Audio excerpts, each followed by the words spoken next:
চলে গেলেন বিএনপি স্থায়ী কমিটির সদস্য মির্জা আব্বাস। ভোর ৬টায় রাজধানীর এভার কেয়ার হাসপাতালে চিকিৎসাধীন অবস্থায় শেষ নিঃশ্বাস ত্যাগ করেন তিনি। বিএনপির অফিসিয়াল ফেসবুক পেজে এই তথ্য নিশ্চিত করা হয়েছে। এদিকে এই মাত্র মির্জা আব্বাসের মৃত্যুর গোপন সংবাদ প্রকাশ হয়েছে। বিএনপি নেতাদের মধ্যে কান্নার জোয়ার উঠে আজকে রাতেই জানাজা হবে। এই নিয়ে দেশের প্রত্যেকটা জনগণ অবাক হয়েছে। তিনি বলছেন যে মির্জা আব্বাসের অসুস্থতায় নাসিরউদ্দিন পাটোয়ারির ভূমিকা একেবারে উড়িয়ে দেওয়ার মতো না। কিন্তু একজন ডাক্তার হয়ে বলছেন যে নাসিরউদ্দিন পাটোয়ারির ভূমিকা উড়িয়ে দেওয়ার মতো নয়। এই ছেলেটা বেয়াদবির চরম সীমা অতিক্রম করে মির্জা আব্বাসকে যেভাবে ইরিটেট করেছে, দিনের পর দিন তা সহ্য করা সত্যি কঠিন। এই ন্যারেটিভ আরো অনেকে প্রচার করছে।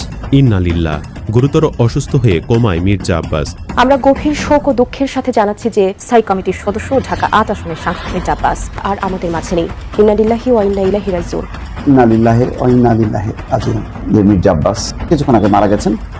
এখন ব্রেকিং নিউজ হচ্ছে। তার বয়স হয়েছিল, শোক জানাচ্ছি, কিন্তু একই সঙ্গে সমালোচনা। আমরা যদি এইভাবে বলি যে যার পায়খানা বা যার বমি ঠিক তাকে দিয়েই খাইয়েছেন বিএনপি বা প্রধানমন্ত্রী তারেক রহমান।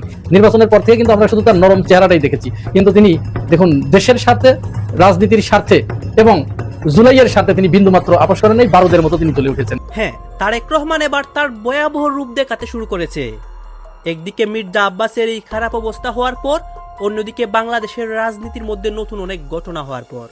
দর্শক শ্রোতা, মির্জা আব্বাস ৩ দিন যাবৎ এভার কেয়ার হসপিটালে। তার কোনো আপডেট সাধারণ মানুষ না জানতে পেরে সবাই সরাসরি বলতেছে মির্জা আব্বাসের মৃত্যু হয়েছে। সকল ঘটনাগুলোই আপনারা এই একটি ভিডিওর মাধ্যমে দেখতে পারবেন। আসুন আমরা কথা বলাচ্ছি না দর্শক শ্রোতা, আমরা সরাসরি ভিডিওর মূল আলোচনায় চলে যাচ্ছি। এরই মধ্যে কয়েকটা ইম্পর্টেন্ট ক্লিপ থাকবে মির্জা আব্বাসের গোপন সংবাদ নিয়ে, সেইগুলো আপনারা কোনো এক প্রান্তে দেখতে পারবেন।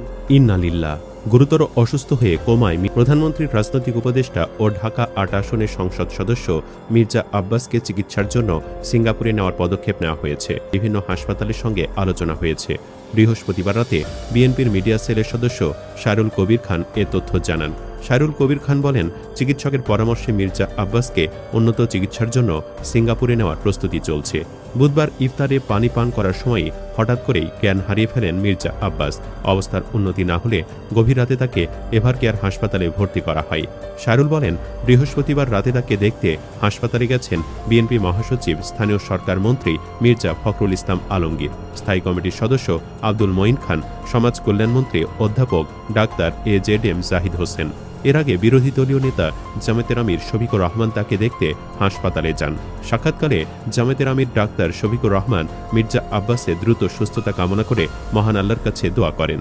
হাসপাতাল থেকে বেরিয়ে শফিকুর রহমান বলেন, আজ হাসপাতালে গিয়ে অসুস্থ মির্জা আব্বাস ভাইকে দেখে এসেছি। তার শারীরিক অবস্থার খোঁজ খবর নিয়েছি। মহান আল্লাহর কাছে দোয়া করি তিনি যেন মির্জা আব্বাস ভাইকে আশু পূর্ণ সুস্থতা দান করেন এবং দ্রুত পরিবার, সহকর্মী ও শুভানুধ্যায়ীদের মাঝে স্বাভাবিক জীবনে ফিরে আসার তৌফিক দেন। আমিন। তার সুস্থতার জন্য দোয়া চেয়েছেন জাতীয় নাগরিক পার্টির মুখ্য সমন্বয়ক নাসিরউদ্দিন পাটোয়ারি। পোস্টে নাসিরউদ্দিন লিখেন, মির্জা আব্বাসের সুস্বাস্থ্য ও দীর্ঘায়ু কামনা করছি। ত্রয়োদশ জাতীয় সংসদ নির্বাচনে মির্জা আব্বাস ও নাসিরউদ্দিন পাটোয়ারি ঢাকা ৮ আসন থেকে মনোনয়ন পান।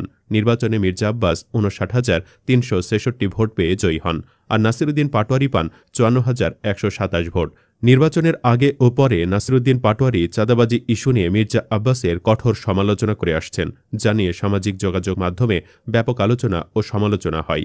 কিন্তু উনি সবকিছু মানিয়ে নিয়েছেন, কোনোরকম প্রতিক্রিয়া করেননি। ইঞ্জিনিয়ারিং করে এমপি হয়েছে, সত্যি মিথ্যা আল্লাহ তাআলাই ভালো জানেন। তবে এমপি হওয়ার পরবর্তীতেও অনেক ট্রল হয়েছে, কিন্তু কোনোরকম জোর বা ট্রল করার কারণে কাউকে হুমকি ধামকি পর্যন্ত দেয়নি। এখন রাজনৈতিক ব্যাপারগুলো বাদ দিয়ে একজন মানুষ হিসাবে অন্তত তার জন্য দোয়া করুন। তাকে নিয়ে বিএনপি নেতাকর্মীরা বলছেন, কোমায় মির্জা আব্বাস ভাই, কোমায় সম্ভবত মগজে নাড়া দিচ্ছে, আগে কি সুন্দর দিন কাটাইতাম, রাজনৈতিক কার্যক্রম চালাতে পারতাম, প্রতিবাদ বিক্ষোভ করতে পারতাম, ব্যবসা বাণিজ্য চালিয়ে নিচ্ছিলাম, মাঝে মধ্যে জেলে গেলেও বিচার ব্যবস্থার মাধ্যমে জামিন পেতাম। মির্জা আব্বাস ভাই ফিরে আসুন। অসভ্যদের মাথায় তুলেছেন, এর পরিণাম ভোগ করছেন, এর বেশি কিছু না। সবকিছুর পরেও বলবো, ফিরে আসুন অসভ্যদের বিপরীতে, অন্তত সভ্যতার রাজনীতির জন্য। রাজনৈতিক মতভেদ থাকতেই পারে, এটা গণতন্ত্রের স্বাভাবিক সৌন্দর্য, কিন্তু সেই মতভেদের মাঝেও যদি একে অপরের প্রতি সম্মান, সহনশীলতা ও মানবিকতা থাকে, তাহলে রাজনীতি সত্যিকারে সুন্দর হয়। বর্ষিয়ান রাজনীতিবিদ মির্জা আব্বাস অসুস্থ এবং সিরিয়াসলি অসুস্থ। তিনি আইসিইউতে। সিঙ্গাপুরে নেওয়ার পরিকল্পনা চলছে এবং সমস্ত রাজনীতিবিদরা তার বিরোধী পক্ষ, তার নিজ দলের প্রধানমন্ত্রী থেকে শুরু করে সবাই তার খোঁজ খবর নিচ্ছেন, অনেকে দেখতে যাচ্ছেন। অবস্থা বেশি একটা ভালো নয়, ক্রিটিক্যাল মনে হচ্ছে, কিন্তু এটা নিয়ে আবার নোংরা রাজনীতি চলছে। অনেকে, এমনকি বিশিষ্ট কথিত রাজনীতিবিদ, বিএনপি অ্যাক্টিভিস্টরা এবং বামপন্থীরা, তারা ন্যারেটিভ নির্মাণ করছে যে নাসিরুদ্দিন পাটোয়ারি ক্রমাগতভাবে মির্জা আব্বাসকে ইরিটেট করছেন, ডিস্টার্ব করছেন, তার ফলে আজকে মির্জা আব্বাসের এই অবস্থা হয়েছে। এর মানে মির্জা আব্বাসের এই অবস্থার জন্য নাসিরুদ্দিন পাটোয়ারি দায়ী। কারা এটা সরাচ্ছেন, এর ভিত্তি কি বা এই বিষয়টা কি? দর্শক, একজন মানুষ অসুস্থ, আমাদের মিনিমাম রেসপেক্ট থাকা দরকার। যেমন দেখেন, আমরা তারেক রহমানের প্রচন্ড সমালোচনা করি এবং করব, but at the same time তাকে মাননীয় প্রধানমন্ত্রী বলি এবং তার ভালো কাজের অ্যাপ্রিসিয়েট করি। মির্জা আব্বাসের সমালোচনা করব, জীবিত থাকলেও করব, আল্লাহ তাকে সারা দিয়ে পরপারে চলে গেলেও করব। কিন্তু এই অসুস্থতার সময় তার জন্য দোয়া করা, তার পাশে দাঁড়ানো, এটা আমাদের ন্যূনতম মানবিক দায়িত্ব এবং তার প্রতি একদম সর্বনিম্ন হিউম্যান রেসপেক্টের অংশ। এটা যারা দেখাতে পারবে না তারা ব্যর্থ, তারা অসভ্য, আনসিভিলাইজড, বর্বর। রাজনীতিতে পক্ষে বিপক্ষে কথাবার্তা থাকবে, সমালোচনা থাকবে, কিন্তু একদম মৌলিক জায়গায় রেসপেক্ট থাকতে হবে। এটা কিন্তু আছে। দেখেন, এই যে বিএনপি জামাত একে অপরকে, জামাতকে রাজাকার বলে এখনো বিএনপির লোকজন, আরো কত কিছু বলে। তারেক রহমান জামাতকে গুপ্ত বলে এবং জামাতের আমির তারেক রহমানকে বসন্তের কোকিল, আরো অনেক কিছু বলেছে। সাদিক কায়েম অত্যন্ত কঠোর ভাষায় তারেক রহমানের সমালোচনা করেছেন, কিন্তু যখন সাদিক কায়েমের সাথে তারেক রহমান দেখা হয়েছে তখন জড়িয়ে ধরেছেন। এবং আমিরের জামাত এবং তারেক রহমান কত সুন্দর সম্পর্ক, দেখেছেন না? তো এই যে বিষয়টা, এটা আসলে উচ্চ পর্যায়ের লোকজন বুঝে, কিন্তু বুঝে না কিছু ছেঁচড়ারা। যেমন আমাদের সাথেও যে আচরণ, আমরা সোশ্যাল মিডিয়ায় কথা বলি, মিডিয়ায় কথা বলি, তা কিছু গ্রামীণ ছেঁচড়া আছে, এরা আমাদেরকে গালি দেয়, অশিক্ষিত, মূর্খ। কিন্তু আমরা বিএনপির উচ্চ পর্যায়ের সাথে যে কত সুসম্পর্ক মেনটেন করি, একসাথে খাই, আড্ডা দিই, এটা আরো বোঝে না। যেমন আমি ছাত্র দলের প্রচন্ড একজন সমালোচক, আর ছাত্র দলের ঢাকা বিশ্ববিদ্যালয়ের সভাপতি থেকে শুরু করে ছাত্র দলের সিনিয়র নেতৃবৃন্দ একটা বিরাট অংশ আমার অত্যন্ত ক্লোজ ফ্রেন্ড। দেখা হলে জড়িয়ে ধরে হাসি মুখে কথা বলি, একসাথে আড্ডা দিই, কিন্তু গ্রামের ওই ছেঁচড়াগুলো বোঝে না। এজন্য রাজনীতি অশিক্ষিতদের কাজ না। ওই ছেঁচড়া টাইপের অশিক্ষিত লোকজনেই মির্জা আব্বাসের এই অসুস্থতার জন্য নাসিরুদ্দিন পাটোয়ারিকে দায়ী করছে। এতে মূলত মির্জা আব্বাসকে ছোট করা হচ্ছে। যেমন একজন একটা কথা বলেছে, সায়ন্ত সাখওয়াত, এ কিন্তু একজন ডাক্তার, বড় ডাক্তার এবং বিএনপির গুরুত্বপূর্ণ লোক, টকশো করেন, ফেসিবাদী আমলেও তিনি কথা বলেছেন। তবে একটা সুযোগবাদী, ঝুঁকি নেন না, বিপদে পড়তে দেখিনি আমার জানা মতে। তিনি বলছেন যে মির্জা আব্বাসের অসুস্থতায় নাসিরুদ্দিন পাটোয়ারির ভূমিকা একেবারেই উড়িয়ে দেওয়ার মতো না। কিন্তু একজন ডাক্তার হয়ে বলছেন যে নাসিরুদ্দিন পাটোয়ারির ভূমিকা উড়িয়ে দেওয়ার মতো নয়। এই ছেলেটা বেয়াদবির চরম সীমা অতিক্রম করে মির্জা আব্বাসকে যেভাবে ইরিটেট করেছে, দিনের পর দিন তা সহ্য করা সত্যি কঠিন। তো এই ন্যারেটিভ আরো অনেকে প্রচার করছে। তো এর জবাবে যেটা বলতে চাই, যদি নাসিরুদ্দিন পাটোয়ারির ইরিটেশনে মির্জা আব্বাস অসুস্থ হয়ে থাকেন, তাহলে মির্জা আব্বাসের রাজনীতি করার কোনো দরকার নেই। এটা রাজনীতি করার তার যোগ্যতাই নেই, টিকে থাকার যোগ্যতাই নেই। সামান্য নাসিরুদ্দিন পাটোয়ারির একটু খোঁচায় যদি মানসিকভাবে বিপর্যস্ত হয়ে অসুস্থ হয়ে যায়। গত কয়েকদিন ধরে এক ভয়ঙ্কর মানসিক ঝড় বয়ে যাচ্ছিল। একদিকে ভোটের মাঠে অল্প ব্যবধানে জেতার সেই চরম লজ্জা, আর পাটোয়ারির লাগাতার আক্রমণ তাকে এমনিতেই নাজেহাল অবস্থায় ফেলে দিয়েছিল। তিনি বুঝতে পারছিলেন তার খোলস পাল্টানোর সময় এসে গেছে, কিন্তু নতুন এই শেয়ানা নেতাদের সাথে তিনি কোনোভাবেই পেরে উঠছিলেন না।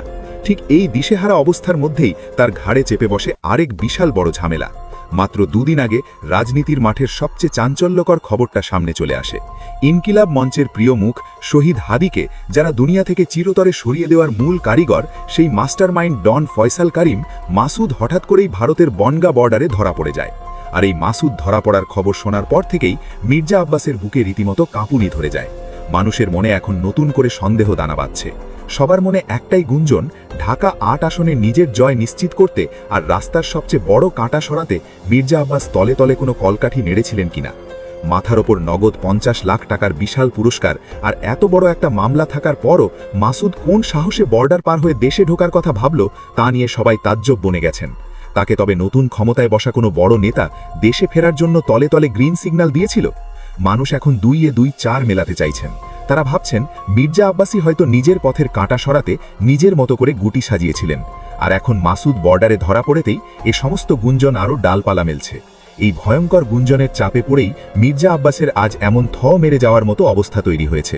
একদিকে শহীদ হাদির সেই অদেখা হিসাব, আর অন্যদিকে পাটোয়ারির সেই হাড় জ্বালানো হুঙ্কার।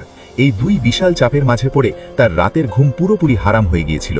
এই বেগতিক মানসিক যন্ত্রণার কারণেই তিনি এমন অসুস্থ হয়েছেন বলেই অনেকের ধারণা। কারণ সাধারণ মানুষ এখন আর আগের মতো বোকা নেই, তারা চায় সত্যটা একেবারে দিনের আলোর মতো পরিষ্কার হোক। এই যে মাসুদ ধরা পড়ল, তার মুখ থেকে আসল সত্যিটা বের হয়ে এলে মির্জা আব্বাসের মতো অনেক বড় বড় রুই কাতলার মুখোশ একেবারে খসে পড়বে। কেউ আর তখন সাধারণ মানুষের চোখে ধুলো দিয়ে পার পাবে না। মূলত রাজনীতির মাঠের এই নোংরা খেলা আর ছিনিনেনি খেলা চিরতরে বন্ধ করতে তরুণ নেতারাই এখন আসল ভরসা। তাই তো পাটোয়ারির মতো নেতাদের প্রতিটি সাহসী চাল এখন সবার মুখে মুখে ঘুরছে। সবশেষে সবার নজর এখন সামনের দিনগুলোর দিকে। মির্জা আব্বাস এয়ার অ্যাম্বুলেন্সে করে ইন্ধনত সিঙ্গাপুরে যাচ্ছেন ঠিকই, কিন্তু দেশে ফিরে তিনি এই দম বন্ধ করা পরিস্থিতির মোকাবিলা করবেন কিভাবে তা নিয়ে চলছে টানটান উত্তেজনা। তিনি কি পাটোয়ারির এই বিশাল ভদ্রতার কাছে হার মেনে ভালো ব্যবহার দিয়ে জবাব দেবেন, নাকি সুস্থ হয়ে ফিরে আবারও নতুন কোনো শয়তানি ছক কষবেন তা নিয়ে মানুষের কৌতূহলের শেষ নেই। যদি তিনি আগের মতোই ক্ষমতা আর দাপট দেখিয়ে সবকিছু কবজা করতে চান, তবে দেশের মানুষ তাকে এবার হাড়ে হাড়ে টের পাইয়ে দেবে যে যুগ এখন পাল্টেছে। কারণ পাটোয়ারি এরই মধ্যে বুঝিয়ে দিয়েছেন যে শুধু মেধা আর সাহস থাকলে একজন বাঘা নেতাকেও কিভাবে কোণাঠাসা করে বাপ বাপ ডাকাতে ছাড়া যায়। পাশাপাশি প্রধানমন্ত্রী তারেক রহমানের সামনে যখন এই হাদি ইস্যুর আসল কাহিনী আর ডন মাসুদের স্বীকারোক্তি প্রকাশ পাবে, তখন কি মির্জা আব্বাস কোনোভাবে নিজের শেষ রক্ষা করতে পারবেন? আসিফ নজরুলের পরিকল্পনায় শেখ হাসিনাকে দণ্ড দিতে যে ট্রাইব্যুনাল গড়া হয়েছিল, তাজুল ইসলাম চক্রের দুর্নীতির বিস্তারিত তথ্য প্রকাশের পর আজ তার ভয়ঙ্কর রূপ সম্পূর্ণভাবে মানুষের সামনে উন্মোচিত হয়ে গেছে। এই তথাকথিত বিচার প্রক্রিয়ায় পেশাদার আইনজীবীর তুলনায় সুবিধাবাদী এবং দুষ্ট চক্রের প্রভাবই ছিল অধিক। তারেক রহমানের সরকার ক্ষমতায় এসে মানুষকে স্বপ্ন দেখাচ্ছে আইনের শাসনের স্বপ্ন।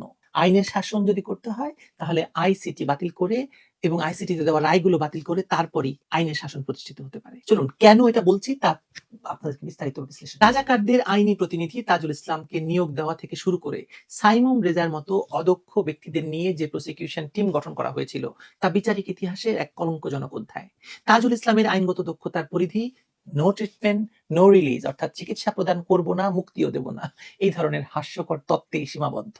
ট্রাইব্যুনালের আদালত কক্ষে দাঁড়িয়ে যখন দাবি করা হয় গুলিতে চুলে আগুন লেগে যাওয়ায় গুলিকারীরা হো হো করে হাসছিল, তখন এই বিচার ব্যবস্থার গভীরতা সম্পর্কে আর কোনো সন্দেহ থাকে না। পাগলামি আর তামাশার মিশ্রণে তৈরি এই পূর্ব নির্ধারিত ব্যবস্থার মধ্য দিয়ে আমরা হেঁটে এসেছি এবং সেই ধ্বংসাবশেষ এখনো দুর্ভাগ্যজনকভাবে আমাদের বহন করতে হচ্ছে।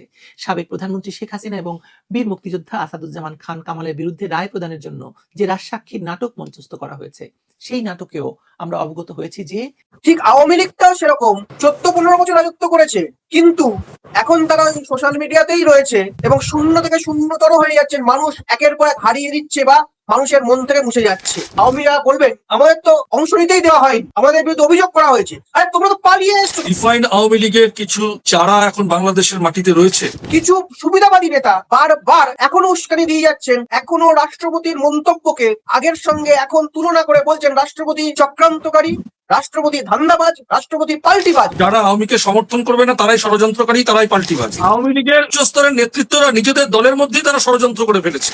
প্রথম কলকাতার পেজে আমরা চলে এসেছি আজকে প্রাসঙ্গিক প্রসঙ্গ নিয়ে। প্রাসঙ্গিক প্রসঙ্গটা কি? প্রাসঙ্গিক প্রসঙ্গ হচ্ছে ভারত বাংলাদেশের সম্পর্ক।